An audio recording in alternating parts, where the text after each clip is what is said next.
God doesn't need a penny from us. And yet he tells us 10% of everything is mine. We only think of money. And that's our problem. If you get 10 pairs of shoes, one of them ain't yours. If you get 10 dresses, one of them ain't yours. If you bought 10 oranges, one of them is not yours. If you got 24 hours in a day, 2 hours and 40 minutes don't belong to you. I ain't got no time to pray. What are you talking about? You got 2 hours and 40 minutes that don't belong to you. You're a thief every day when you don't use those 2 hours and 40 minutes for God's purposes. You are a thief. A tired thief. Sleeping on God's time. You spend 2 hours, 4 hours, 8 hours watching cable television and don't give God the 2 hours and 40 minutes that belong to him. 10%. You can't even manage 2 hours and 40 minutes.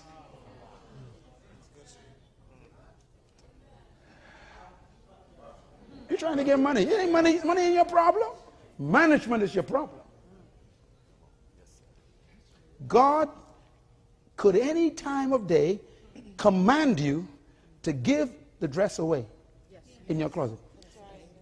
One of them ain't yours.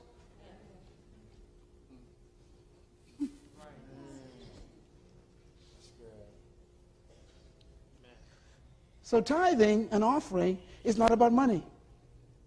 It's about management. Can you consistently, God says, put aside 10% of everything for my purposes? That's tithing. Can you consistently? Now, let me tell you something. Listen to me. 100% of everything belongs to God. What did I say? 100% of everything belongs to God. No. Say it again. What did I say? 100% of everything belongs to God. Okay. So, God blesses you with a paycheck of $1,000. How much of that belongs to God? Okay, you're doing good. You're smart. Now, how much did God say to put aside for his work? 10%. How many is left? 90%. Which one of those belong to God? Oh, you're getting smart. Okay. All right. So then why would God, if he owns all 1,000, want you to put aside 10% if all still belongs to him? Why? Because it's not about the money. It's about your ability to put it aside. Your will, your control, your discipline to put it aside. He's after your discipline.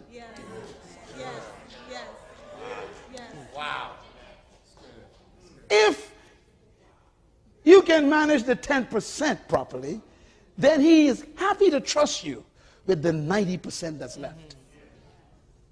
But because you've been unfaithful in the 10%, you keep losing the 90%, so you end up with no percent. That's why you're broke. And so you tell God, I can't pay tithes this week. Things tough. We're in crisis right now, God. You got to figure this out. Things too rough. God is saying, what are you talking about? Your salvation is in the tithe. Come on. Wow.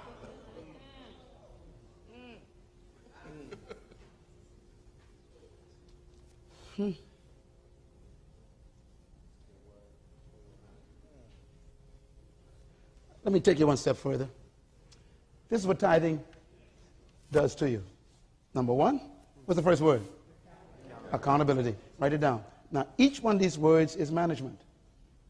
If you keep paying your tithes and giving your offering, you automatically first become accountable. What's the second word? Discipline. Discipline. For you to put that aside every single time, it takes control. What's the third word? Honesty. Honesty. For you to be a tither, that means no one's watching except God. And he knows if you're paying it or not. You could lie to everybody else, but God knows if you're paying 10%. That means it makes you honest. And managers must be honest. What's the fourth word? Diligence. Diligence means that you work at it constantly to make sure you don't steal that 10%. That's what managers are supposed to do. What's the next word? Oh my God. That's what's wrong with managers. They are unfaithful. And it takes faithfulness to tithe. What's the last one? Trustworthiness. For you to manage a tithe, God got to trust you every time. I just gave you the characteristics of a manager. They are accountable, they are honest, they are diligent, they are faithful, they are trustworthy.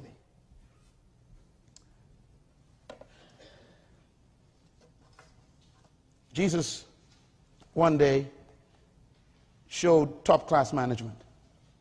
One day he had 5,000 people in a field, and they were all hungry, and there was, they say, plus women and children, so they must have had about 12,000. And he is about to distribute some resources to them. I want you to watch him at work, okay? Matthew 6, verse 40. It says, so they sat down in groups of hundreds and fifties. That's administration, organization. Then he took the 5 loaves and the 2 fishes.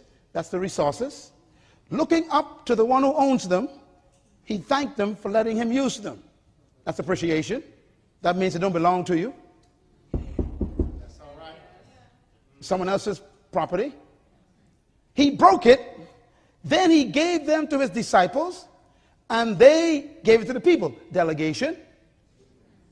It's management. Delegation.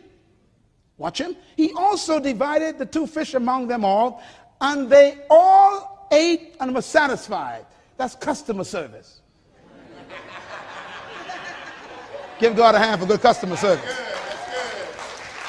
good. All were satisfied. Now watch his management kick in. It says, and the disciples, he told them to pick up every crumb.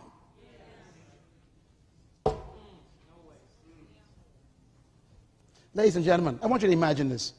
12,000 people in an open field, breaking bread and pieces of fish. Now, how in the world are you going to find pieces of bread, crumbs, and pieces of fish, bone and stuff in the grass? He says, pick up every crumb. In the book of Matthew, it actually says it. He says, and he said to them, pick up every crumb and bring it to me. I don't want to waste nothing. That's what I'm talking about. This country is built on a culture of waste. And it is in the church. Who go direct to the buffets after service? You. And what do you do at that buffet? Now you know the plate is too small for what you want to do. You pile it up, sit at the table, and half is left in the plate. You are a bad manager, and God takes notes. Cheryl, waste food.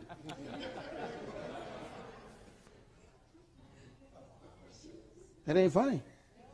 He made them pick up the crumbs. It was not the crumbs that were important.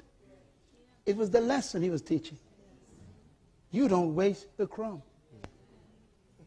When we started our ministry, we had a building a little smaller than this. Man, I would teach as if I was teaching to 1 million people.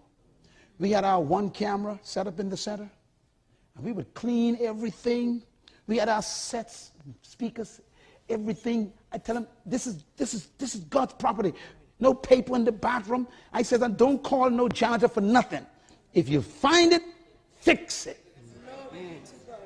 Why? Because God's watching us. And if he can't manage this little building, that ain't ours, he'll never trust us with one of our own.